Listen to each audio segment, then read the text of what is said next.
kelapa, bahan-bahannya ada tepung ketan 200 gram, tepung beras 100 gram, gula pasir 100 gram, santan kental 65 ml, margarin 50 gram, telur 2 butir, garam 1 sendok teh, vanili essence 1 sendok teh, minyak goreng secukupnya. Langkah-langkah pembuatannya: 1. Kocok telur dan gula hingga rata.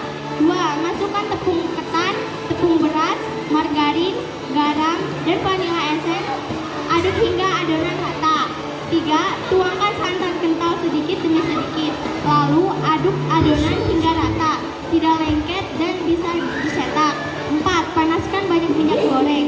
Sembari itu masukkan adonan ke dalam cetakan kue akar kelapa. 5.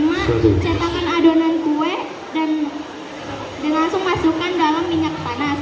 Goreng hingga berubah kekuningan dan matang. Angkat dan tiriskan. Ulangi menggoreng kue hingga adonan habis. 6.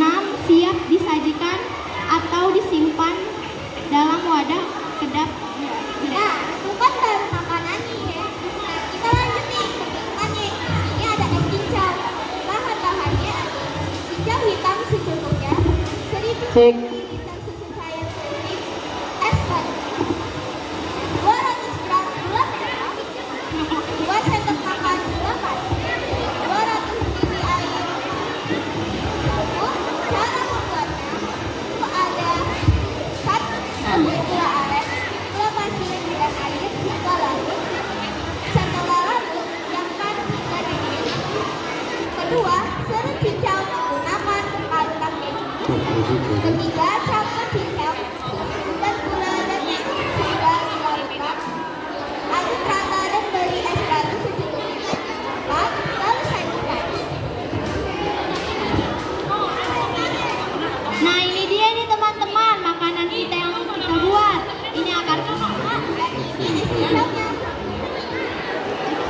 Jika kalian mau melihat lebih lengkapnya, kalian bisa datang ya ke stand yang ada di sana. Sekian dari kita. Terima kasih. Lebihnya mohon maaf. Ayo mau nanya dulu nih sebelum turun. Ini ada apa aja nih menunya?